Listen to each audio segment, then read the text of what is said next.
current events from this week. Yo, it's the Salaam Nerds. My name is Steve, aka Watchman Steve, and I'm here with my boy Chad. We drop live episodes on YouTube on Sundays, Tuesdays, and Wednesdays at 10:30 p.m. Eastern. All episodes can also be found everywhere podcasts are found. Thank you to all our supporters. Please help us by subscribing and leaving a good review on Apple Podcasts and Spotify. Yo, Salaam Nerd. This is your boy Neebs, aka Watchman Neebs, and I am here with a very special guest, the fantastic Frankie. Welcome to the show. Yay, I'm always down to talk DC. Yo, listen, we love the Batman. I feel like you turned me on to the animated Batman that just came out recently. What was it called again? The Cape Crusader? Yeah. I was like, it's Frankie's talking about it. It's gotta be good. And then I turned it on and I was like, oh my God, this slaps. It was so good. And I was like, when I talk about the Penguin, I gotta find at least one episode to get Frankie on. And I was like, Frankie, you're free this week? And then I was like, she's like, no, I just came from Comic-Con. I'm so tired. And I was like, I understand. In fact, I still have my Wolverine beard from Comic-Con on right now. It looks good, man. You should consider it. You should consider keeping it. Oh my God, I'll never get a girl ever again unless she's a redhead. Unless she's a redhead. Or a nerd. Or a what nerd, if you're right? just like, hey, man. If there's a girl out there with a Wolverine fetish, I got you. I got the canine teeth. I got the beard. I just need the claws. We're good to go. Oh, man. All right. Let's talk about this episode of The Penguin. This is one of the episodes that really dives into the past of Vic. So we get to see Vic before all the destruction of Gotham, when he was a happy-go-lucky kid. He had a girlfriend, he had parents, he had everything going for him, except the fact that he lived in Gotham. And then we actually get to see the effects of the Batman at the end of what happens with the Riddler and the the bombs and the bridges going out and the water coming in. The production value on that was amazing. For this show to do that, that was like movie level production. Yeah, I agree. I also feel like it's so starkly different from the Batman. Like it feels like it's in the same realm, but we're looking at Gotham through other people's eyes. And so the color grading, the way that they're doing this, the special effects are slightly different from the Batman. And I really like that. That flood scene broke my heart. And then just the shot from inside Vic's parents' house, just seeing it flood. And I was like, oh my God, from the lights, those little chilly lights. I know. And they definitely make us like feel for it, because like the part of you that's like, oh, maybe they weren't home, but like you get to see somebody through the window and you're like, oh shit, someone's home. We know they're gonna die. Yeah. And that's what I love about the details here. They want to make you feel a sense of danger in this show. And like I feel that way throughout the entire show. When you're talking about like the first episode where we don't know what's going to happen with Vic, in the second episode where there's like other stuff going on, and even the one where we find out that like he sends that car coming in through it and the Penguin gets saved. Like these things happen at the very end. And even in this one at the end where Vic saves the Penguin, there's always a level of danger, and not a lot of shows can make you feel that danger the way the Penguin does. I agree. And I think it's because we're invested in everyone in the show. We're invested with the protagonist, the antagonist, like everyone there you like just a little, even if they're terrible, even if you're like, they've done terrible things, you like them just a little bit, where you're invested in whether or not they do well. And so their well-being, you're concerned for their well-being.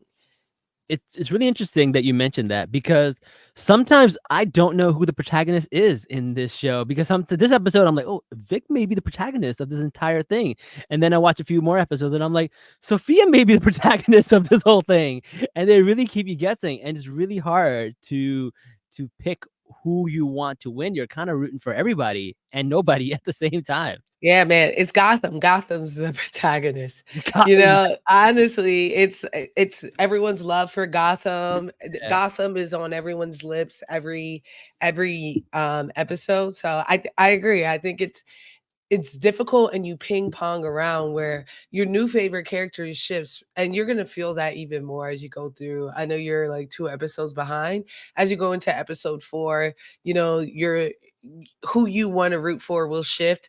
And then, you know, as you go into episode 5, you know, you're reminded on why we're rooting for Oz. And I just think that's what good storytelling is, right? When they're all terrible, there shouldn't be one clear person that you're rooting for. Even Vic, even Vic. yeah. Vic came from a good family. You know, I like know. he was on hard times, but we saw that he had that dog in him, like even before Yeah, the flood, right? They're happily having dinner and he's complaining right. to his dad that he's not living to his potential, right? He Yeah. talking back to his dad and telling him to do more things.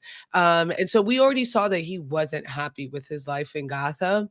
And so I think that puts like a question in your mind if whether or not he was impressionable enough to always fall into this line of work. I agree with you. And like we see a little bit of that at the end too, because his dad was somebody who was like, listen, look where we came from. We have more than enough. And he's like, no, you're being taken advantage of. You could have so much more.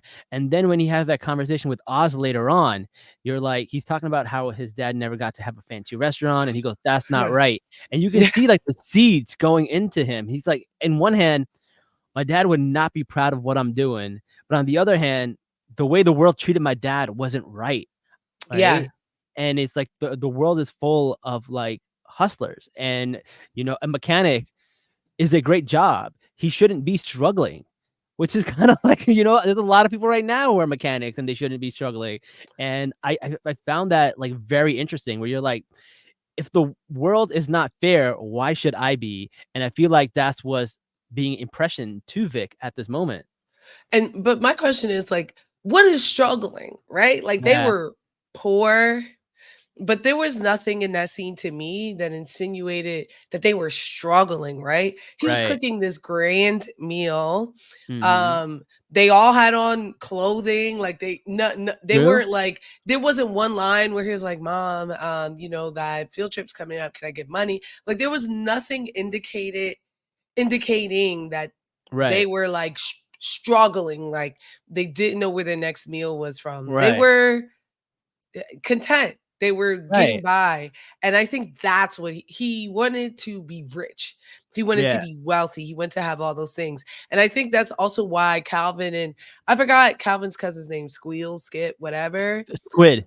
Squid. I think that's what was appealing to him is that he was like, you know, this is someone who could potentially show me a life that I don't have, you know, Right. potentially can like give me more than an apartment in Crown Point, you know, maybe I Yeah. can live like where Sophia Falcone lives, you know? Yeah. And we see that when he talks to his girlfriend and they're looking over at Gotham, and he's like, listen, for what people say about Gotham, it's still beautiful. And she's like, yeah, because you're looking over at the rich people. You're not they're not looking over at us, calling it a shithole. Which I'm Mm. like, oh, no wonder they made Gotham City, Jersey. People are going to Nah, jail. they gonna it's also Brooklyn. I always say that. I know you're from Jersey, but I always say because they actually filmed in Brooklyn Yeah. and that like where their Crown Point is Crown Heights. Yeah. Well, I think it's more Bushwick than Crown Heights, a little bit of Williamsburg, but whatever. But it's the same thing, right? Back when Williamsburg and Bushwick wasn't nice, you're sitting there and you're dead looking at the same exact city, Yeah. you Yeah. know, and it's across the river. And you can just see in that same exact city, another borough where, you know, Donald Trump lives and like Yeah. all these very rich, terrible people who spend money on frivolous things that they don't even Yeah. like. And you're sitting here like begging your parents for like, you know, money to go on the field trip. Exactly. And, you know, it's hard. It's a hard life to live. It is hard. It is hard. And we also see Vic daydreaming about this, and then he goes in and we go back into the present, and he's with Oz, and Oz is like, "Oh yeah, by the way, I got to pay you. So he pays him $1,000 and he goes, listen, you got to tell people what you want or else nobody will give you anything. He goes, all right, I want 2,000. So he does have that dog in him. He's like, all right, good. But like, no. And you can Yeah. see that like Vic is like, he's a quick learner. He's picking up a lot of these traits from Oz and he's trying to learn. And then Sophia comes in and they have a little in and out and he's trying to, basically keep some more time so Oz can talk to the Maronis, which will, factor it later on. And then Sophia comes in, they go out, and then he decides to invite his girlfriend over. And at this point, we didn't know he had a girlfriend. So this is the first time seeing her. And she's like, hey, there's nothing left for us here. Let's go to California, but you're doing good. And then he's like, well, yeah, I am. But like, the guy I'm with is a gangster. She's like, that's all the more reason to go. And then Vic is like, yeah, I'll go with you. Where I'm like, okay, this is interesting. So Vic's gonna go. And I was not expecting Vic to have this much of like, yeah, I'll go. I thought he Yeah. would be a little bit more. And he's like, okay. But then you see it come later on when he's the bag man and he's like talks to her and he gets a text message about leaving and Oz finds him. And I think that is one of the best scenes in this episode where Oz just finds him and he goes like, what the hell? You what do you mean you can't go? You think I'm holding you hostage? Do you feel like a prisoner? And he holds a gun to his head, like, this is what it feels like. And I feel like Oz had his heart broken at this point. He like, I'm doing this kid a favor, I'm helping him, and he thinks that like I'm forcing him to be with me. And then earlier on, Vic says, yeah, I think the guy is lonely. And this is where we actually see that. Like Oz really is lonely and he actually has feelings for Vic. He's like some camaraderie and he's like in the first episode, he wants to be that guy he was explaining to Falcone to Vic. And he's seeing that Vic is not seeing him that way and it's breaking his heart and he kind of loses it. What were your thoughts about that scene? Um, Man, honestly, it was actually I had a totally different interpretation of Ooh, okay. Oz and Sure. Vic's relationship. Yeah. I do think he was a little bit hurt, but I think from the moment that he gave him the $1,000, Yeah. he was manipulating him. Oh, It yeah, for was the sure. beginning of his manipulation, and I think it's very interesting that he says, "Is this? Do you feel like a hostage?" Because at the end of the day, Vic is a hostage, right? He's Mhm. there because he begged for his life, and he said, "I'll work for you if you don't kill me." And Yeah. so, and even in the first two episodes, right, it became a running joke, but it was still something that Oz consistently said, "I'll gut you like a fish," right? If you Yeah. cross me, if you try to leave, if you try to do this, he was saying, "I gut you like a fish." But as Oz was getting in deeper with the Falcons, particularly with Sophia, he started to realize, I need to make sure that this kid is loyal to me. Not that he's Right. obligated to me, especially now that we're dealing with Sophia, but that he feels a loyalty with me over where he'll choose me over Sophia, right? Yeah. When he offers him money initially, the first thing he says is, Vic is asking about Sophia, and he says, "We're gonna just use her for what we need, and then we're gonna throw Right. her away."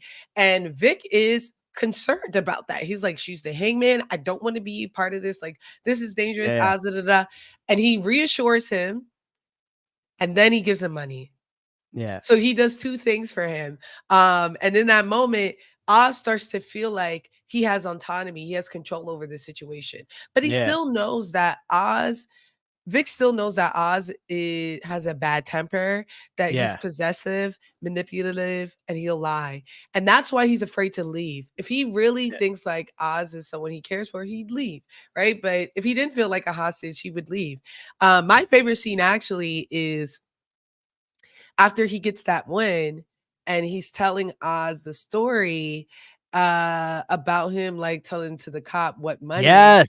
Yeah, and we see him go through like 5 emotions where like Yep. he's like excited, da, da, da, and then he has that incident with the server, and then he's defeated, he's deflated, and he's like a little Mm. irritated, and we just see him go through all those emotions. I actually got time at the fandom party at New York Comic Con. Renzi Felice was there, and I Yeah, talked to yeah. him about it, and he said after they filmed that scene, Colin turned to him and said, "Good work today," which I feel like he did. Yeah. And then with that final conversation, I felt like Oz was reacting in the way that he does any other time someone disrespects him or gets him upset, right? The only Hmm. difference was, this is so hard because some of this, the way I'm interpreting it, is coming from other episodes too that you haven't seen yet. But even how we see him with Alberto, let's just go with Yeah. Alberto. Like when he gets irritated, when he feels attacked, when he feels like people are seeing him for who he truly is, he Hmm. lashes out and Yeah. he starts, his mask slips, where that Yeah. helpless, lonely, oh woe is me is gone, Hmm. and he shows that he's this vicious man. Yeah. And he says it right in episode, I think, 2, when they're driving to the Falcone's house, he's like, they want me to seem small so they can feel bigger.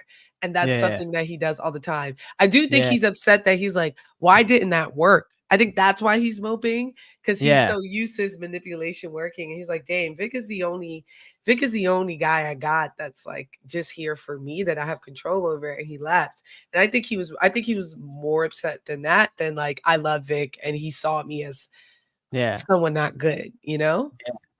And that's the master manipulation because like to make someone do something you want, but make them feel like it's their choice. Yeah, That's the masterful manipulation, and agree. that's what the Penguin is good for. And I feel like he does such a great job with that, and using his character to basically break that will of Victor down to the point where he's basically like is his hostage. He just doesn't know it yet. He's more of a hostage now than before because now it was his choice to come back, or so he thinks. And now he's in it. He's in it. That's what they say at the end. He's like, "You're in it now. You're in it now," and that's what Mhm. happens. I Yeah. agree. And he knows it, right? Did he kill that guy? I couldn't tell, but I'm The pretty car, sure the he guy did. he hit the car with, I think he did it. Yeah. He Yeah, I did. think he killed. So now he's for sure legit locked in, right? Yeah. Sophia knows that he betrayed him and that he's aligned with Oz. He can't turn back. Yeah. Um, but also that, he's telling Oz, "I'm gonna be your right hand man. I'm gonna be the one that you're with from now on."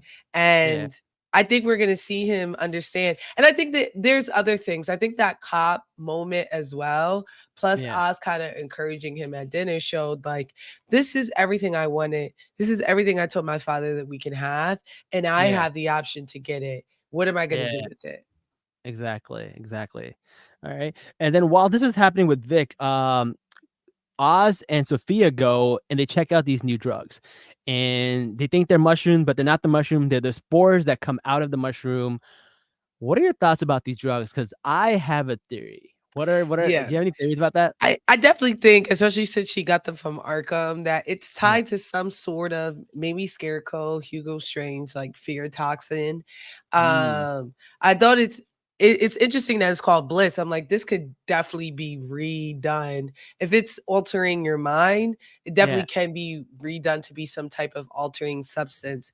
Um, what I liked about those scenes is that it shows that Oz and Sophia has a great rapport, and like, Yeah.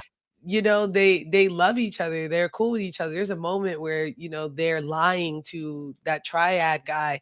And Yep. after he walks away, she was like, "What are you on?" And he's like, "You're enjoying this, aren't you?" And she's like trying not Yeah. to laugh. Yeah. Yeah. Um, but I think even beyond that, we see something else about her story, that I think it also paints who Oz is even more. When he talks to Vic about his first job and he says, "I was a driver," he says it was this guy named Pinchy, and Yeah. that, um, Pinchy was a rat. Right. And now we're finding out from Sophia that she was the one that he was Rat driving. it out. Yeah. And it shows how much he lies to make himself look better. Yeah. Um, but it also shows why there's been so much tension in their relationship, right? Yeah. Because he probably was telling them like, "Yo, she's out here hanging these women. We need to Yeah. do something about this," you know? what's really interesting is that you can see the levels of up and down with the relationship. Like they get along, then they have a conversation, and she's reminded what he did, and then he kind of apologizes, but then he kind of says he doesn't regret it. It's like an up and down relationship where they're kind of just like feeling each other out, and they don't know where they stand until the very end, where we find out what he did. Right, Maroni's wife Nadia comes in, and he goes, "You motherfucker!" Like, I love the way she talks. She has that like You voice. buddy, buddy. That's how I sounded earlier. I should have done some skits. But it's like You she has a should little have. bit of a code. Yeah, I Their agree. I love her relationship voice. is it's so good in this show. But back to the drugs. I have my own theory. So the thing is, the drug is euphoric and it's bliss. And since we know that in the Batman, they already introduced the Joker, I think it's going to be the Joker's compound, the Joker's Oh, thing where people get happy and they smile and they get left with a permanent smile on their face. The Joker gas. I think it could be turned into the Joker gas because bliss and the happiness with the smile. I don't know. I feel like that could be it. no, I think that's actually a sound argument. I think it's interesting, and I think sometimes not in your case. I think maybe we'll learn. We make these series, and we may never see it in fruition. Like Matt Reeves Yeah, we doesn't never want to might. make a full extended universe, and so I think it makes these series so much more fun because anything is possible, and like it reminds me of Inception, where like although I Yeah, I heard I heard Nolan confirm later, um, but it reminds me of Inception, where it's up to the person viewing, to right. take that art and interpret it how they want. Um, and I love that aspect about it. I do agree though. I think the laughing gas, especially since we've already seen the Joker, it makes the most sense. But I pray Makes to the most God sense. we don't get the Joker. I don't want him to. I honestly don't either. I feel like it's been done so many times, but they already casted somebody. It'd be a waste to just cast them for a 5-second cameo at the end where they don't even show his face. They got to I use I him. would love I love that as like a here y'all go. Leave me alone. Leave Yeah, us yeah. alone, He was all set. It's all I'm filmed s- in Cali. I'm He's I'm probably so came jokered by. out. There's just so many jokers. I'm jokered out. Even I could. even in Cape Crusader, I was so disappointed when I saw him at the end of season 1. Yeah, I was like, "We cooking without him. Why is he here?" Like yeah. we actually do not need him. But a lot of people feel like they do. A lot of people feel like I they don't do. know. I don't know. All right. So what? Let's see what else happened. So we got Sophia and Oz cooking up this plan. They go to the triad and they're like, "Hey, listen, we got this drug. We got the family behind us." And he's like, "Well, prove it." He's like, "All right, we'll get you a call from Johnny Vitti." How are they going to get a call from Johnny Vitti? They know who he fucking. So they Mhm. basically get Tina to, let them their key while they're having sex, and they come in, they break in, and they're like, "Hey, make this phone call for us, or we're telling everybody." And this is Oz using leverage to kind of, this is what's good about Oz. He has these cards, but he knows the right time when to play the cards. And I think Yeah. that's what makes him such a good adversary in this. And you can see to the point where like Sophia's impressed. She's like, he's working for me. And he just looks at her like this. And then he goes, "Yeah. And don't disrespect her." And he's like, "Yeah, that would be disrespect." And you can see her like, You're like, even though he's the "Yeah, I like it." penguin, he's got this charm about him. Like people are like, he sucks up to people, but it's in a way where like you fall for it. Like you don't see it coming. So he's very charming. And I like that they have this plan. And then basically this plan is like what made them able to access this club and hand out the bliss to everybody. Mhm. Yeah, I agree. Oz did try to tell his uncle earlier at the Yeah. funeral. He had those pictures, and then he Yeah. repurposed it. And I think that's what's lovable. I don't know if Yeah. lovable is the word, but I think that's what we like the most about Oz is that like we see how easy it is for him to redo the plan. He makes a plan, it doesn't work out, Yeah. and he says on the fly, "Let me think of someone new." Even when at that funeral where like he had this plan to tell the guy like blame it on Vici, and once he heard he couldn't plant the Vic couldn't plant the jewels The on him, jewels. he was Yeah. like, "I gotta kill you." And I felt that way too. Even with Johnny, once again, when he was almost exposed on who he really was by Johnny, he shoved the phone down his mouth. And I thought that was Mhm. very interesting too. Johnny, I think, is a wild boy because he told Sophia earlier that day he would kill her. And I was like, Yeah. whoa. He's like, "You're either going to Italy or that's where I'm telling people you went." I was Yo, like, and "Oh." here's the evidence that you went there. You know, Yeah. like I was like, this boy's wild for I sure. like the part where she goes, "You printed this out yourself?" Like, he went to a printer and got it printed out. Yo, facts. But he peeped that she was trying to intimidate him. And he was Yeah. like, that's not happening here, you know? Yeah. Johnny is a very interesting character. And the way Sophia plays him is good because she keeps him around because she needs him. And Mhm. then, when she doesn't, we'll see what happens. I'm very curious about what happens then. All Sweet. right. So what else happens in this episode? I do remember when Oz was talking to Victor in the club. He's telling him, "You're the bag man, you got this." And then as Victor is giving out these drugs, he's having these like flashbacks of like what Yeah. happened to his family. So he's got a little bit of like PTSD of like what's happening. And then I guess like the prostitutes or the champagne girls were helping him out and stuff like that. And I think this was like interesting way. This was like Vic saying, "Hey, I don't know if I could handle this. This may be too much pressure for me." Another reason for him to like leave and get out. Yeah, I think with that scene, it was definitely Gabriella mentions earlier, hey, we lost everything. So he lost his family, his school, Yep. everything that he knows is gone. And he's probably him and the people that were on the roof are probably the only people who survived in that neighborhood because that water went up high. They Yeah. barely survived. And they were probably stuck up there for days. And then we're Yeah. living in a FEMA camp, like intense. Yeah. That had to be really hard for him. And I think that moment did both of them. For a second, he's like, "I gotta go, I gotta leave," and then that's the Mhm. scene where we see him go and, interact with Penguin, I believe. But I think that's also what motivated him to stay.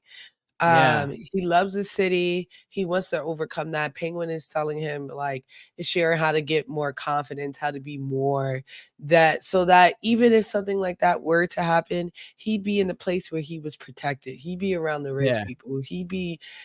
He'd be safe. And I think that's a security where he's like, if I go to California or Gabriella, it's gonna be the same thing in a warmer place. We still gonna be broke. Yeah. We're still gonna be 17. Like, there's not gonna be anything we can really do. Yeah, you can't build anything, and it Mhm. it it reflects to what Oz tells him, and he's like, "My dad would be ashamed of what I'm doing," and he goes, "Yeah, well, there's no awards for dying in the project," and I was just like, Yo, "Damn, Oz." crazy. He already said he was from the projects too, but he was quick to be like, you ain't gonna get nothing for being broke. Ain't no No. honor in being broke. And I felt him on that. Yeah, and I don't know, it was really interesting. When you were watching this episode, did you think that Vic was gonna disappear, or did you know that he was coming back? I think he was locked in. He ain't Yeah? going that Gabby. I couldn't see him leaving, especially by the time he had that interaction with the cop. I was Yeah, like, one, that was too quick for him. Two, I think when I saw how much he enjoyed that rush, I said yeah, he's locked in. He's in the game, and he got $1,000 a week as yeah. a 17-year-old with room and board. He's living in a nice area, which Untaxed. untaxed. Which side note, peep that Gabriella said, "This is a really cool place. This is really nice. You're rich Yeah. now." Sophia came in and said, "This place is tacky." Yeah. You know what I mean? Just to show the disparity in like the type of like the people and how they were raised, you know? Yeah, that's really funny. I do remember hearing that, and I didn't even catch that. That's so funny. Yeah, she was like, "Ugh. Why She's why like, does he?" And he's right. He has like one of those bachelor pads that would yeah, make you sick if you saw like Van Wilder or someone else have it. It's just because it's the penguin is kind of funny.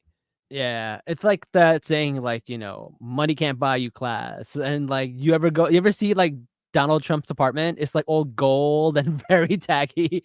And it's like, Yes. yeah, I don't know about this. Uh, Exactly. No, I agree. yeah. All right. So I actually I wouldn't be surprised if he was going to disappear. Because the thing about Vic is not a character we know. He's created for this show. So to me, I feel like anything could happen to his character. He could leave and go on his happy way, or he could die, or he could turn into another character. Who knows? We'll see. A lot of people are Yeah. saying he's going to become Victor Zsasz. I don't see that, but I don't see that. I think it's gonna be the second. I think he's gonna die, and I think yeah. Oz is gonna be the cause of his death. Yeah. And like the thing is, like, the Penguin is a villain. And right now he's the protagonist in this, so we're kind of rooting for him. We're kind of rooting for Victor, but he needs to do something horrible for us to be reminded that he is a terrible, terrible person. Mhm. And so, doing something to Vic is probably going to be what he's going to do. Yeah. Yeah. And they also show his girl, like the prostitute woman. I forgot her name. It was Eve or something. Uh, Eve, yeah, Eve, yeah, yeah. That's yeah, so funny. I be calling her the Prozzy. I agree. But yeah. no, Eve, for sure. Yeah. And you see her come up over and over in these episodes, and I feel like she's gonna have a bigger role to play too. I feel like they're gonna set her up for something, and Oz might also take advantage of her and kill her. Oh, yeah, and she's peeping that right now, right? She's already like, Ready to get "What out. is this?" She's like, Yeah, we're in over our heads right now. What's going on with this? yeah, agreed. She Yeah. already knows, she already knows. Yeah. I don't know. We'll see. And then we know that the Maronis find Oz. So basically the jig is up. And I'm trying to figure out, like, Oz double crosses people so many times, I can't even keep track. At this point, when the Maroons came in, I was like, is he double crossing them? What's going on here? He's double and triple crossing people that I can't even keep track anymore, which is what makes him the Penguin. I agree, and he be sloppy with it too. He answered the Maroney's phone while Sophia was in his apartment, No, and I was that's like, "This so boy risky. is messy. He's messy, messy, messy." Yeah. What did you think of the conversation he was having with Sophia? And he tells her that, hey, yeah, what I did to you sucked. I don't regret it because look what I got. And she said it in the exact opposite way. She's like, you did all that, all for what? This? And he goes, look at me. For someone like me, this is a lot. And that kind of goes to show, like what you mentioned earlier. Like, she sees his apartment and she goes, it's tacky. He sees his apartment, he's like, look how far I've come. And Exactly. you kind of see that same exact, parallel in this conversation. She was like, you ratted me out. And all for what? Just to own a club? And he goes, look at me. Look at someone like me. I own a club. I have my little drug business. People respect me. And she's like, who cares? You're not even a made man. And it's just very interesting how they both see each other. And he's quick to remind her, like, says who? Yeah. Says who? Like, I am a made man. How dare you?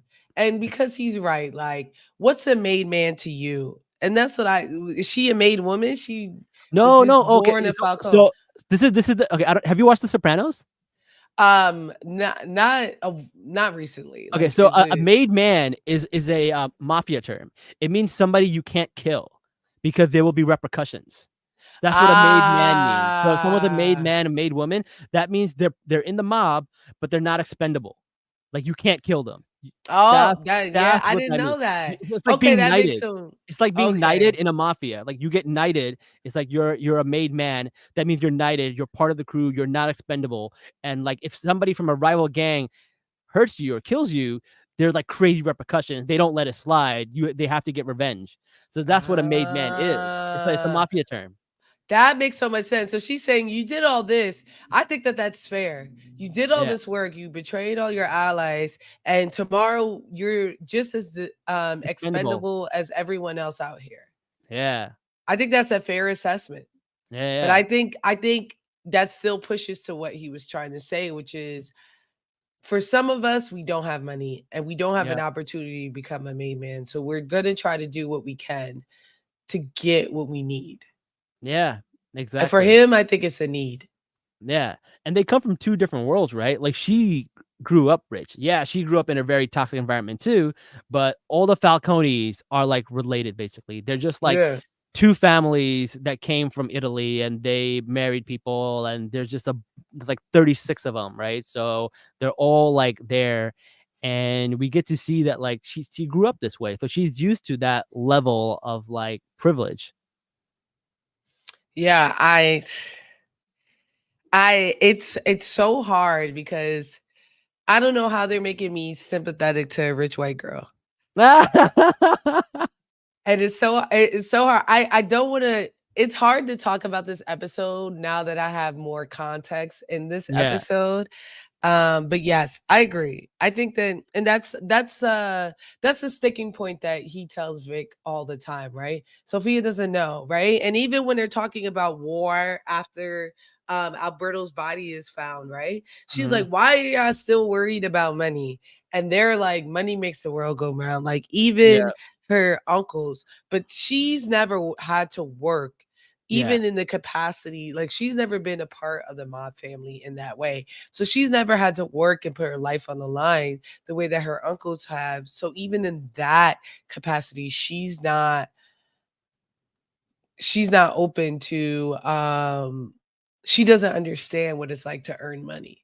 Yeah, yeah. So, and the thing is, like, that's always been a Gotham thing. Whether you're reading the comics or you're reading watching the show Gotham, or even The Dark Knight Rises, there's the big thing about how there is almost no middle class in Gotham. It's just Yeah, the underprivileged and the 1%, right? That's it. And there's such a big disparity between the two. And that's why Gotham is so messed up. Because if you watch the Batman, you're people always say this thing about Batman. Like, Batman can do so much more if he just donated his money and he, invest in these programs.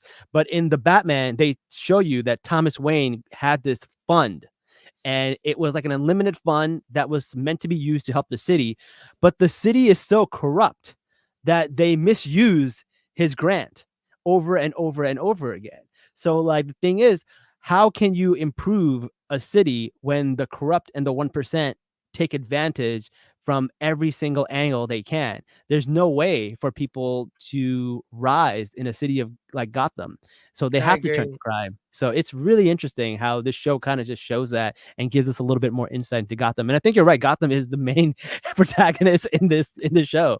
Absolutely. And I agree. I think that that's an argument a lot of people make, because all they know is like, Batman and Robin and Christopher Yeah, Nolan's films. But to your point, Bruce Wayne cannot be a single person who runs his $1 billion.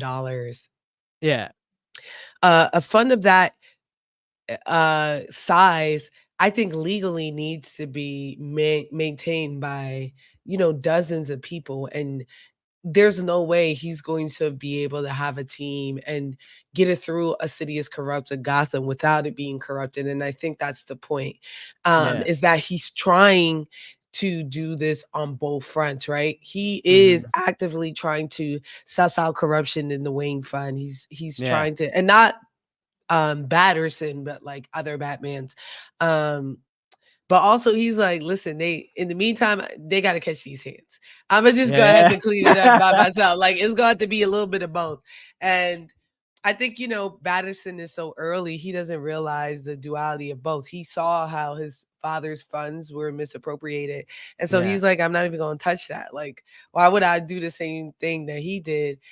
So he's trying this alternative means, but I think he realized at the end of the movie that, he needs to kind of work on both ends. yeah. Because that's when he meets the mayor, and he's like, okay, maybe this mayor is someone I can trust. And we see a little bit of that in the beginning of the episode. We see Yeah. flyers for the mayor on the floor as Vic's walking. So I love the way this is like tying in the movie a little bit.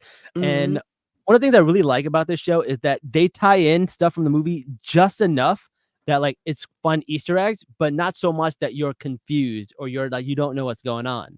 Absolutely. Like the intro in episode 1 tells us everything we need to know pertaining to this story. Yeah, In the news stories, right? In the TVs that he's watching, that's what she says. They go through it, they talk about it, and she's like, the water filled the city, da da da. But I have family members who are watching the show who just like the Sopranos, who've never seen the Batman. And they're getting along just fine. They're yeah, enjoying it yeah. just as well.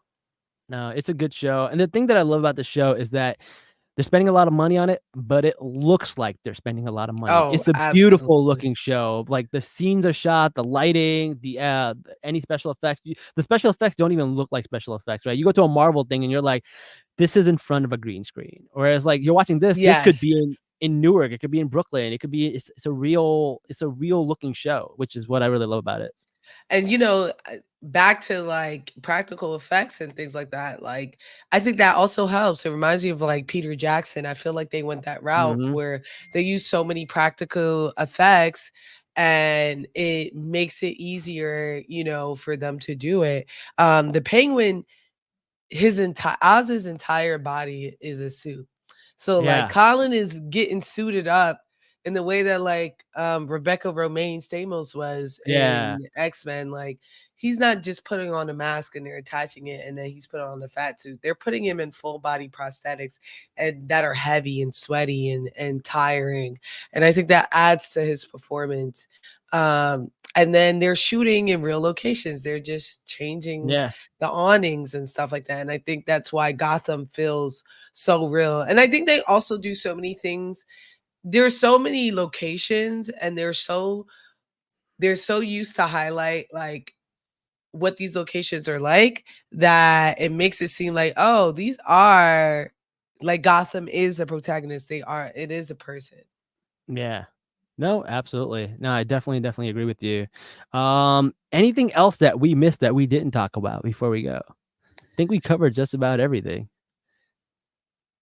I'm trying to think. So we talked about the prostitutes. That's We talked about Vic. We talked about Ox. Was like, no, I think that was it. I it. can't wait for you to see season 4, episode 4 Yeah. and 5. I think you should I watch them together. Yeah, I'll definitely watch them together. I'm super excited about it. Before you go, guys, you gotta check out Fantastic Frankie. People listening on Spotify, go on TikTok, go on Instagram. She has the greatest takes. Oh They're my always god, going viral. They're lots of fun to talk about and engage with. So, Frankie, let us know where we can find you. yeah, you can find me anywhere at Fantastic Frankie, Frankey. Yeah, right now I'm covering Penguin, Agatha all along, and Abbott Elementary. Um, Ooh, are you excited for yeah, the Abbott Elementary and Always Sunny yes, crossover? I'm so hyped. I'm not all 16 seasons into Always, I've like That's dipped a show in you and could binge. out. It's so much fun. I'm It's a so big much fan. fun. I was talking to Ate about this. Yeah. It has some of my favorite episodes and my least favorite episodes in comedy because for a show that big, it's gonna highlight the comedy you love, the comedy you think is okay, and the Yeah. comedy that you can't stand. Yeah, And yeah. I think it's an incredible show, and I understand why it has 16 seasons. And that's why I can dip off and dip out. But yeah, I'm very excited to see the dynamic between like the Abbott Elementary people who are intrinsically very good and the Yeah. worst people in the world like interacting. I think it's gonna be great. The two worst parts, like the worst part of Philly and the best part of Philly all Yes, in one. It's really absolutely. I just watched coincidentally, I just watched the episode where they become black after Oh, watching The that's Wiz. oh god. And I was like, "Yeah, I can't wait. I can't wait for them to interact with, Abbott." Oh my god, that's crazy. I thought that episode was taken off the air. I It's didn't on know. Hulu. It's on Hulu, I believe. Oh my god, that's so funny. Yeah. All right. Well, thank you so much for joining us, guys. Don't forget to like, share, comment, and subscribe. By the way, I stole a bunch of lanyards from New York Comic Con. So if you want some exclusive one-piece lanyards from Comic Con, write us a good review, take a screen cap of it, email it to us at salamnapodcast.com, and we will mail you a lanyard. Love that. Anyway, guys, thank you so much for joining us. And until next time, Salam Nerds.